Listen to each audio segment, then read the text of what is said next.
So good morning, Charged Up Studio listeners, and welcome back to another episode where you get charged up for success. I'm Danna Olivo, your host and CEO of Marketatomy LLC. So today's podcast guest is a socialpreneur who believes that true healing stems from knowing oneself and understanding how we are all connected to the collective consciousness around us.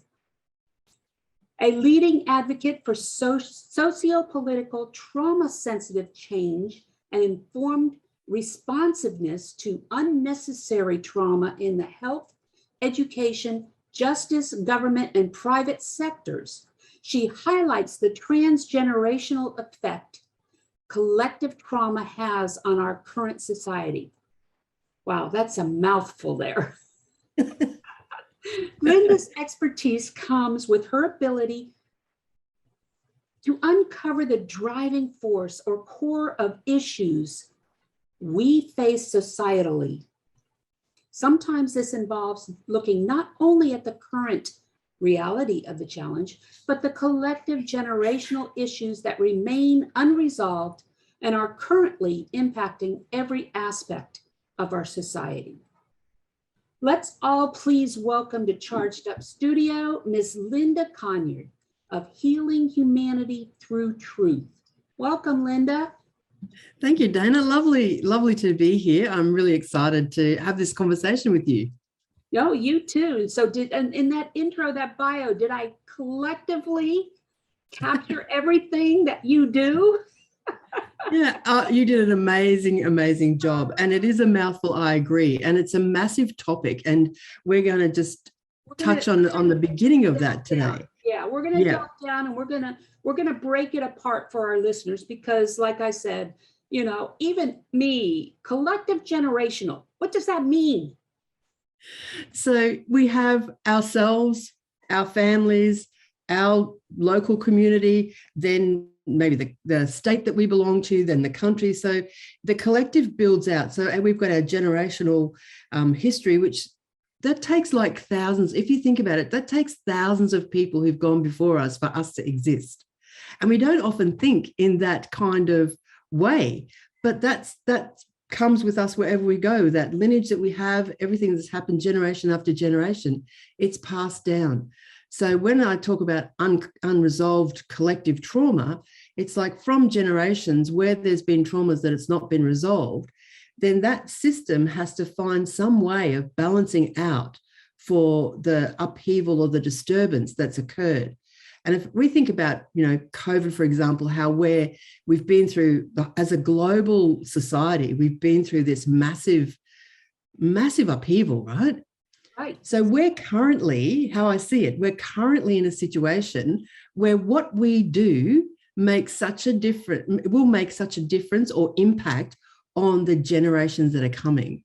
So when I talk about collective, it can get as big as you want, down to like as small as the individual and their family system. And let's take COVID, for example, okay? Yes, This is a massive societal hurdle that we're faced globally, and how we approach it definitely is going to affect future generations down the road. But what it has also done is almost connected a lot of these generations because of being, refined to our homes, and having to rely on, family and to fill that void that we were not able to expand upon, getting out into society. And so therefore our society, so to say, was scaled down to just family for a while. Yeah. And with technology, it actually broadened it more than that if people desired. But definitely, I think in the beginning, it came to a very small circle where people had access to. And it highlighted actually how fractured we are as a society, I think, and even as families. And it even caused fractures in families, with different beliefs and, how people, even in families, saw what was occurring. So it gave us all of it at the same time. But I think also what it gave us was an opportunity to, really connect with those that think similar to us, and created communities, also separation. And that sort of came, I think, from our leadership, that separation and the distinction between, who would and who wouldn't take the injections. But it's like, even in that, there's a coming together in the humanity of freedoms of choice, freedoms of speech. There was people, it actually, as it moved forward, in the beginning, there was a lot of separation and segregation, but as it's moved forward, people have really seen, like, no, as a human species and humanity, we need to be in this together. So it's actually strengthened, I believe, people's sense of community, where we may have not had that as strong before. We've become quite individualized. And I think in leadership and building our businesses, that can be problematic for sure, when we think of ourselves first, rather than seeing our business or our organization from that different perspective of, yes, I'm the leader, but I don't have to know it all. In relationship with the people that work with me or for me, however you want to frame it, there can be a massive co-creation, and you don't know where your next idea comes from. It could be from the person that delivers the mail and you're just having a conversation with them, or, anything bizarre like that. If we look at all the synchronicities that can happen when we're open to seeing what's possible. Well, and there's also the, I don't want to say the dark side, but there's the other side of the coin, whereas what we've just gone through in the last 3 years, okay, has also shed light on where the weaknesses are. Okay. Yeah. We had gotten to a point where, as employees, there was no loyalty from corporate America or corporate, global, corporations. And now the tables have turned. And employees are the ones holding the ball, per se, because now we realize we have choices.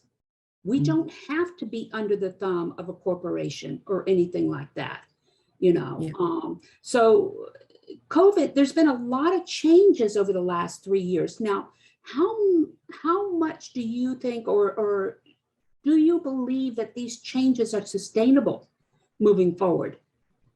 Well, I think, like any time when there's an upheaval, because in private practice, I'm a trauma therapist and transgenerational trauma therapist. So if someone comes in and they're ready to make a change, then there's so much potential available. People who don't want to make a change won't even come near my door. No one's going to come running to trauma therapy unless they're ready to do some hard yards, right? Right. But it's like, if we're actually looking at the potential of what's available, it depends on what people do next and what they hear next. The trouble is, because we don't know any different, we don't know what we don't know, there's often, like Einstein said, we can't solve our problems with the same thinking that created it.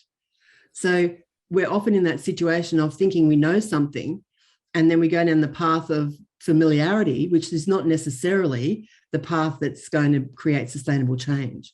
And that's where, when things are out of our view, that someone like myself can come in and go, have you thought about this? Can you see this here? This is showing up in, your relationship with your staff or whatever it might be. So where you were saying about employees having, that more power and decision-making opportunity, they're demanding from their leaders something different.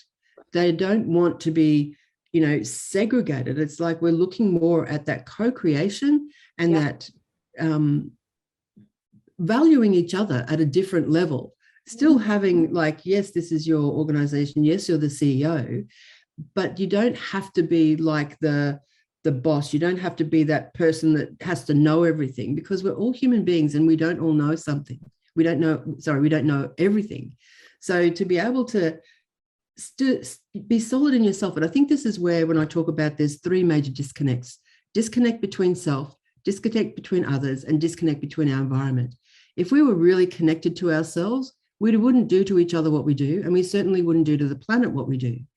from a leadership perspective, if you are really connected to yourself and really solid in yourself, you wouldn't need to have the mask or the shield or feel like you need to protect yourself against the people that are working with you, or have ideas that you might not have. Instead, you're building relationship and you're creating together what's the next best thing for that organization. So it's more, if you say, like a community rather than someone telling everyone else what to do. Right.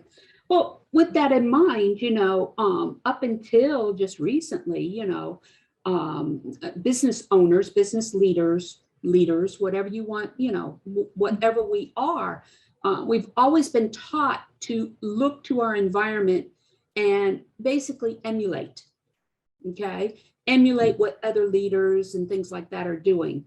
But now we're in an environment now where it takes more creative thinking. Rather than following the leader, let's start thinking about, okay, how can we stand out and incorporate this environment that is going to attract, and change, all of that. As a business growth strategist with a coaching and mentoring arm, we are constantly working with our clients and getting them to look inside themselves, especially on the coaching side, because we're firm believers that it has to be a holistic approach to this entire environment. And if you can't find it within yourself, you're not going to be able to portray it to your collective environment. Absolutely true. I couldn't agree. Yeah. Yeah. I couldn't agree anymore. It's absolutely true. And for me, that's where it has to start. It has to start with anything that we do as individual human beings. We have to look at ourselves first. And often, if you think about toxic workplaces, there's a lot of projecting outwards to other people, often seeing behavior as the person instead of separating that and going, something's happened to this person for this behavior to happen. What can we do? How can we support? What do we need to do as a group? Instead of it being someone who's pointed out, either the person who's being toxic and creating issues, or whoever the person is on the brunt of the bullying or whatever it might be, or the racial discrimination, whatever we might be looking at. And I think that we're not used to asking the questions of, if we look at it from a systemic, transgenerational point of view, what does this behavior do in my organization? Rather than seeing everything as right or wrong, we can question in a different way, which will give us different answers. And that sort of leads into what I was saying before about Einstein saying, we can't solve our problems with the same thinking that's created them. Because if we look at societal issues and even toxic workplaces, for example, that's not getting any better. With all of the knowledge that we have, with all of the skills that people have, basically, it's not really getting any better. And for me, it's like they're the stats that show me that what we're doing isn't working in any of our societal issues, because they're not going down, they're not being relieved, they're not stopping. So what we're doing isn't actually solving the issue. It's probably band-aiding it, symptom managing it, which is what we're really good as society in the Western world for sure.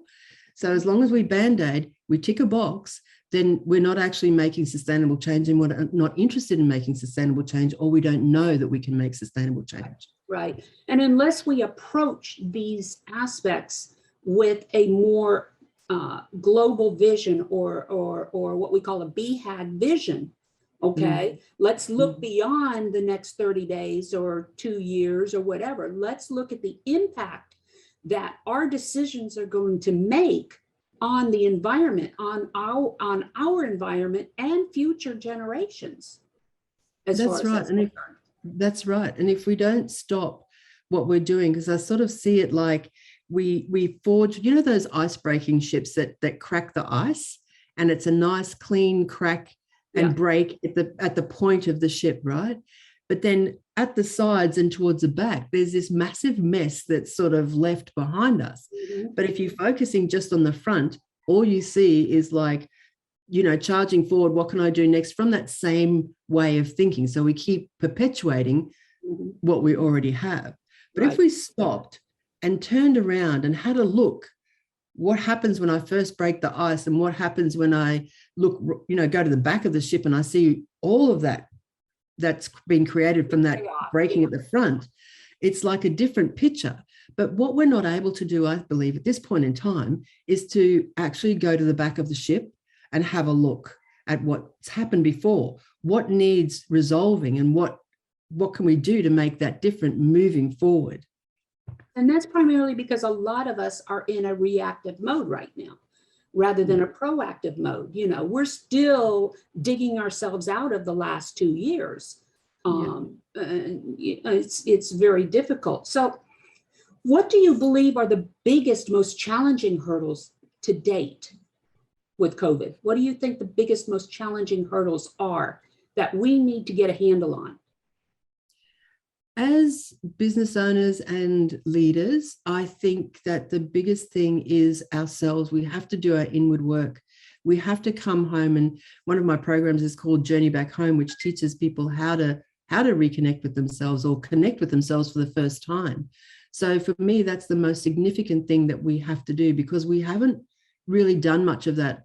A bit like the scenario I gave you with the icebreaking ship. We just keep charging forward, generation after generation, charging forward. It's like, when do we stop? It's like anything. If people are in overwhelm, what's the remedy? Stop. Just stop, breathe. Yep. That's right. Take a step back and have a look. And we don't do that very well, because we don't know what to do yet. So it's like, as this becomes more familiar and more people connect in with this idea of taking a look back transgenerationally, not to go back into it or to fall into the trauma of it or anything like that. It's like trauma recovery. We touch the parts that we need to. How is our past in our present, and how is that not serving us? How is our past in our present, and it is serving us? But we don't take the time to do the reflection, because we don't know what to do. What's the next step after that? Right. It's funny you talk about that, because Market Atomy, my company, and what we do is working with micro business owners, is that strategic approach. Okay, let's not just jump in and say, here's what we're going to do. We're going to start our own business. We're going to do this. We're going to do that, and all this other stuff, without having the knowledge base to know what you need to do first. What do you need to do next? And things like that.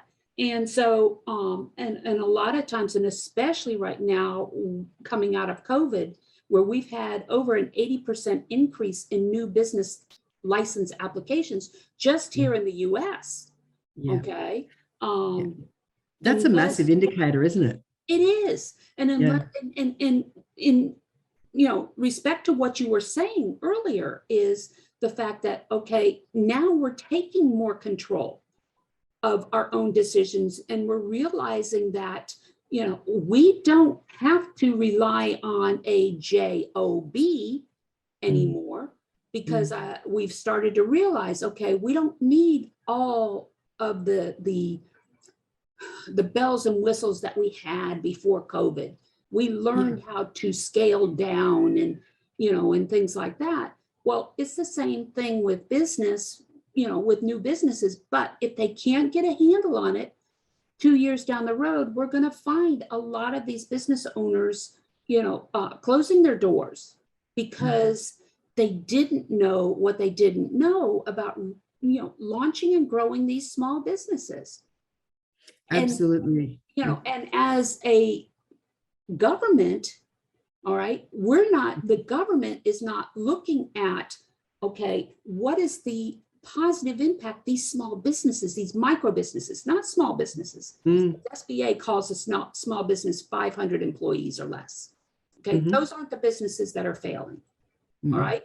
But if the government would open its eyes and realize that by helping these micro businesses over the hurdle, the first 2 years hurdle, the money that would be pumped right back into the GDP would take care of a great deal of our issues financially, let alone our labor force and the psyche of the business owners. Absolutely, I agree. And I think that the systems, how they've been set up and how they're currently functioning, are quite dysfunctional. They're not serving the way they're meant to serve. So we've really gone out of whack in the systems that we're operating in. And I think that's what COVID gave people the opportunity to see. Instead of going to their job, they're starting to question, like, well, there's probably something more. They've had some space to actually do the stopping, to do some reflecting. And it's like a forced, so it's like a forced, stop, take a breath. Even though we had COVID and everything to deal with, it gave people the opportunity to really challenge what they were doing, even if they don't know what their next step is. And hence, like, I'm not surprised there's more businesses. People got time to think. They've got time to daydream and those ideas to come in. So the creative aspects of people is really served in those environments, even though there was the side of it, not minimizing that was quite traumatic and, wasn't pleasant. But it did give that opportunity. And the figures that you state is proof that there's something happened in people when they were stuck at home, not having to go into their workplace. It sort of opened up other options potentially for what they might do with their lives. So there was a little bit of forced review of how people were operating in their own lives. And let's take it a step further. Let's look at the political side of things. Okay, you guys are coming up on an election. Okay, yes. Us in our party division, Democrats, Republicans, Independents, and things like that. There's a lot of things wrong with government. We know that across the globe. All governments have got, a lot of problems. I worked down in Brazil for several years, and just the corruption alone. Not that we don't have our own corruption here, it's just not as blatant as it is down in Brazil. Okay, but when you look at the party lines, and let's just look at Republicans and Democrats, okay? When I talk about government helping small micro business owners, I'm not talking about handouts, okay, which is the Democratic point of view. It's let the government take care of these companies. Well, I don't want them to take care of the companies. I want them to help them should the companies show they've done their work. Okay. My thoughts are, okay, yes, if you're a young entrepreneur, a new entrepreneur, and you don't know what you're doing, go and get the education that you need. You don't have to go back to college, but if you can go get certifications and you show up to get your business license with certificates showing you've gone through basic entrepreneurial education, okay, that's going to give you a leg up right off the bat. And if you can show that, then you can qualify for incentives from the government, but not just handouts. Yes. Does that make sense? Handouts never, absolutely. And I don't think handouts ever really help. But the way that we have allowed the structures within our, systems, like the government, like education, like health, like justice, we've allowed it to keep moving the way it's moving, and it's disconnected from the people that they serve. Because I'm sure, and I've met many people that have gone into the political field and they've been consumed by the system itself. That wasn't their intention when they moved in, but it actually changes people because it's hard to hold your ground in that environment. It's the same as if you're being bullied, it's hard to hold your ground in that environment, in that workplace, in that toxic workplace. So it's like there's no real balance or possibility often for the change to exist. It takes a lot. So when we sort of and when you're talking about educating yourself, when people educate themselves and they do their own inner work and they start to see the world differently, because Anaïs Nin says we don't see things as they are, we see them as we are. So we all have this view which comes from our own lived experience and then our transgenerational history, which we're often not aware of. So that's how we end up seeing the world. And that's how we continue to perpetuate the systems that we have the way we have. But COVID has definitely shaken that up. And I think there's a lot of potential, as you're saying, here we're coming up for a federal election shortly, that, as Australians, I think most of us are pretty slack in the area of like who's getting in and who's not. Like it's like the two major parties and one of them will get in. So there's not been a lot of attention really from most people, I think, that vote. And that's my opinion. I don't have data to back it up, but that's my opinion. Unlike when our last elections with Trump and Biden, and things like that, it's I mean, people came out of the woodwork. Yeah. People came out of the woodwork. We had more people involved in politics, in the election. Yes. And everything with this last one. Now, whether it was good or bad, I don't know. I can't tell you. I know down in Brazil, when I was down in Brazil, I went through 2 of their elections with them. And down in Brazil, by law, you are mandated to vote.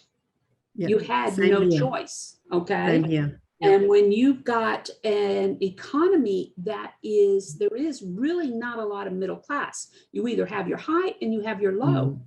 And as far as to qualify to run, you just have to have a platform to run on.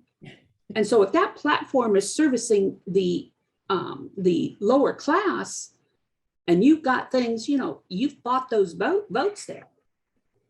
And that's primarily what had happened with Lula and even Silva. Who came after Lula? I can't remember. De Silva, I think it was, or whatever. I can't remember. But anyway, that's not a good platform. That's not a good government system down there either. But I'm not saying that ours is. I mean, the fact that we as independents can't vote in the primaries, I mean, what good is that? And the independents are growing astronomically. Yes. So, same here. There's lots of people that are showing up and have views and they're gathering in different ways. They're actually, taking a different stand. Whether that shifts and changes when they get into government, I'm sure that we'll still have our major parties that lead us. But I think we'll get more of the independents in there that are going to stir things up and start to, change things. Because we can't, if we just go, this isn't working and get rid of it, it's like there's a collapse and there's chaos. That's not how we need to do it. There's a reason they set up the parties to begin with, just like there's a reason they said separating church and state, there's a reason behind it. It doesn't mean that it is set in stone. It just means that, okay, let's work around what our ancestors or, the original, and let's move with the times. You don't want to get rid of it, but, in as we move towards the end of this podcast, what we're talking about here, when we talk about transgenerational, when we talk about, community and just the effect that COVID is having on, our collective environment globally, we're at a turning point here. We're at a major turning point. And if we don't get a handle on it and start, like you said, our generations, part of what we want to see is we want to see the psyche of those entrepreneurs blend into their families and create more entrepreneurs and free thinking, problem solving individuals. Right now, our school system does not promote that. No, and it's the cookie cutter approach, and human beings are not cookie cutter. I'm a non-linear girl in a linear world, and it's like I've been like that my whole life, and I can see now how that is actually such an asset in nowadays where that upheaval and that change is occurring, because it's like, that old way is sort of showing us that it's on shaky ground. So what can we add in there, and what can we do differently, and how can we support people to even recognize? And in my Compassion Empowered Workplaces program for leaders and organizations, that's where we start. We look at, like, what are we doing right now? Like most people, and like, what's out of our awareness? What the things that we show up that we see as wrong and not okay, how are they communicating to us? What do we need to look at to answer this issue that's rising up? Rather than seeing as wrong, get rid of it, let's learn, because we tend to sort of push things away, hide them down, tick a box, whatever we do in our businesses, instead of going, what is this telling me? Same as our bodies. If we listen to our bodies, What's it saying? Yeah, it's about listening, listening to the other people. Yes. Don't just discard it because that's not how it's been done in the past or anything Yes. like that. Let's look at what the opportunities might be opened up. Yes. Should we just listen to what they have to say? Absolutely. But you're absolutely right. Linda, it's been a joy. We're getting up on the end of our podcast here, and do me a favor and tell our listeners how they can get a hold of you and how they can get your ebook. Yeah. So that's I'll give the link to you, Danna, if you can put it. Yeah, I'll put it in the transcript. Yep. So, I've got a couple of things, the trauma quiz where people can even explore, if they have trauma, because most time that's out of people's awareness. So that's an exploration there. And then in the Compassion and Empower Workplaces ebook, I'll give you the links for those. People can have a look at that. And, feel free to have a conversation with me and explore the anything that might have intrigued you, because with the Compassion Empowered Workplaces, it's actually combining the intellect, the emotional intelligence, and that systemic intelligence. So it's like something that's probably not very familiar for most leaders. So if they're interested, happy to have a conversation. Same with anybody who thinks they may have some kind of interest in journeying back home and connecting to themselves. I'll put the link there so people can actually find me and have a conversation if they're looking for more information. Excellent. Oh, I really appreciate it. So any last parting tips you want to give our people? I think it's just about being open as much as possible to the opportunity that's in front of us, to not be fearful of change or even trauma, because I always say, let trauma be your teacher. It doesn't have to be the suffering and everything that we've gone through. It's like it's risen and it's shoved us for some reason. So collectively as a trauma, don't be afraid of that. Let it be our teacher. So if we can look at things or be open to look at things from a different perspective, there's so much gold in that. Excellent. So that concludes our podcast for today. So please leave a review on any of the streaming platforms you're listening to us on, or go to our Charged Up Studio Facebook page or our Google page and leave a review there. Charged Up Studio is a product of marketatomy.academy, the e-learning system designed specifically with the micro business owner in mind. For more information, go to register at marketatomy.academy to find out more about the many courses that we offer to micro business owners. Until next week, talk to you later. Bye-bye.